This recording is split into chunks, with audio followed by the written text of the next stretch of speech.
Alrighty, so here we go, third section of chapter 8. Moving into slavery.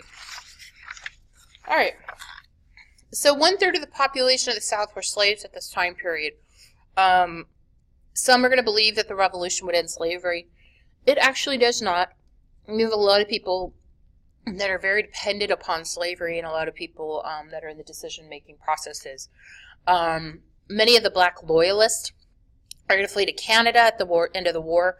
So the British actually encouraged a lot of black people to escape slavery, to fight with them, and then they would guarantee them their freedom.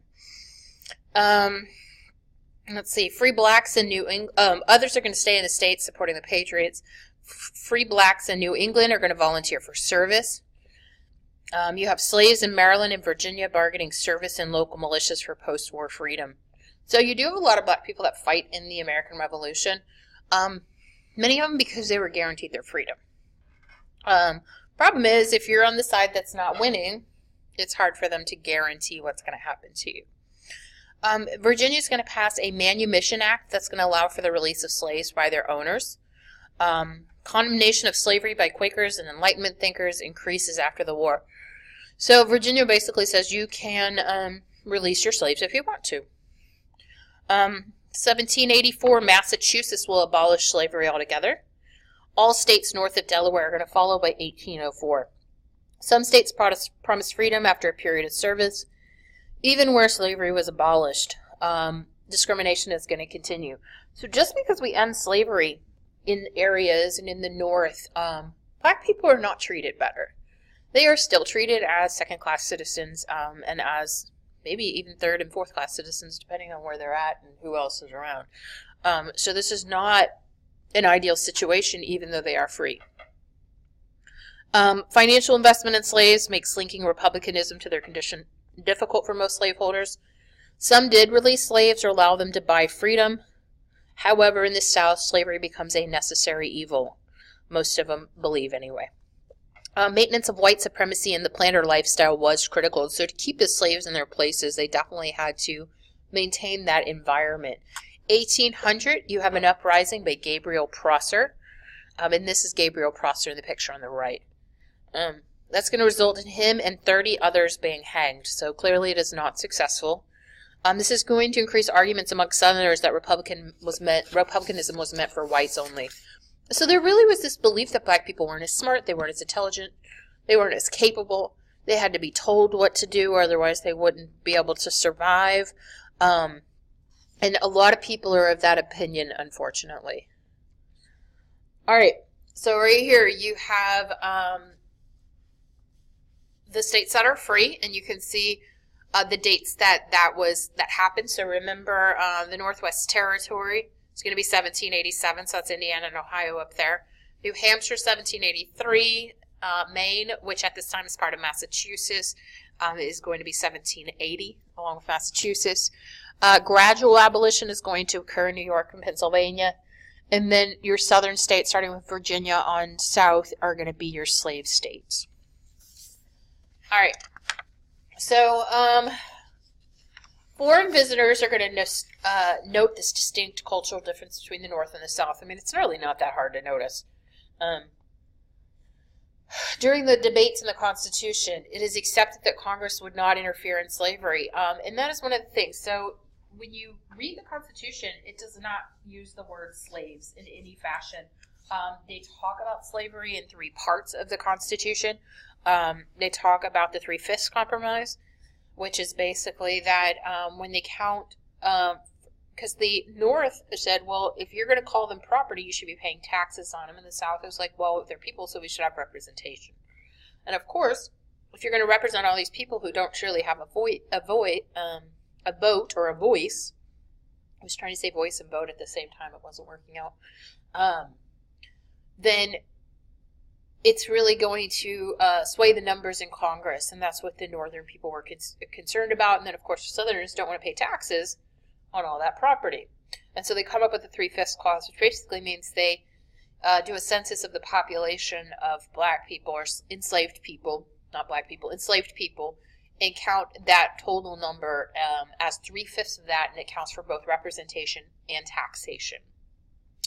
You have the Fugitive Slave Clause that is in the Constitution, which basically says if a slave gets caught by somebody anywhere, that they need to return them to their owners. And then the last part is the importation of slaves. So in the Constitution, it says the Constitution is written in 1787, it's ratified in 1788, and it basically gives a 20-year period before the government could say anything or do anything, make any kind of laws or restrictions on the importation of slaves. So when they can finally do that, it's 1808, and so on January 1st, 1808, during Jefferson's presidency, they do outlaw the slave trade. But it doesn't end slavery. The framers were a lot of them were happy with that compromise because they really thought that once they stopped the slave trade, that it would slow it down and eventually slavery would die out. Unfortunately, that's not true. They couldn't see far enough in the future to see the invention of the cotton gin and the larger dependence on slaves. Black abolitionists are going to become more vocal after the trade ends. Haitian Revolution is going to occur down in Haiti. You're going to have an uprising of slaves and a revolution, and it will be the first colony or country in this part of the world to be run by black people.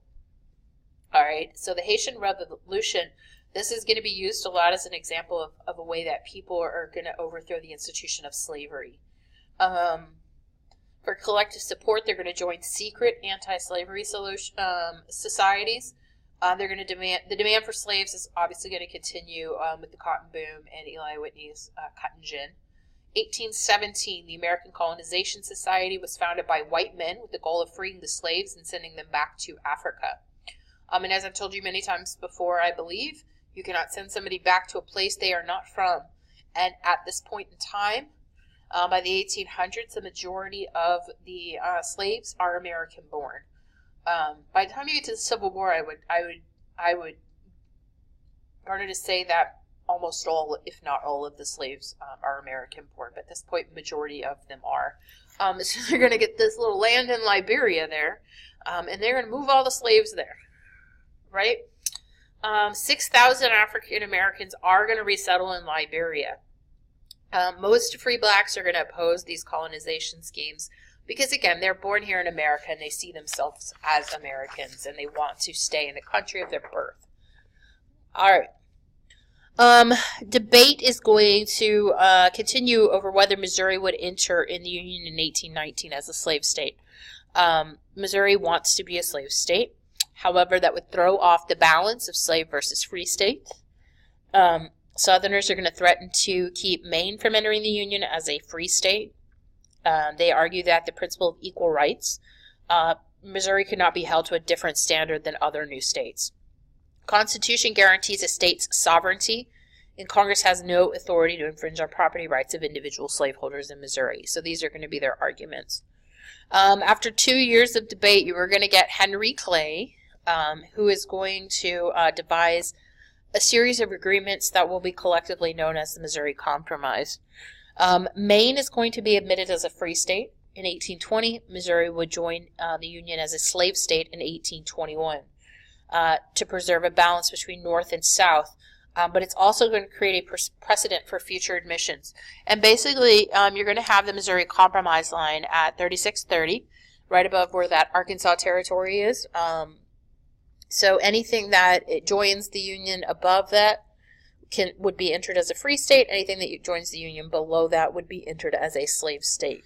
And that's going to be the plan. That's the thought. But it's not going to be long before that is messed up. So we'll talk about that more as we get there.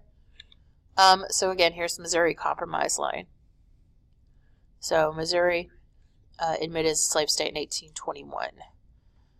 Okay, so that's going to get us through this third section. We have one final section to go, and then you are all done with Chapter 8. Woo, woo, yay. So I will catch up with you the next time you are in your listening mood. So I hope you have a wonderful morning, afternoon, or evening. Catch up with you soon. Bye.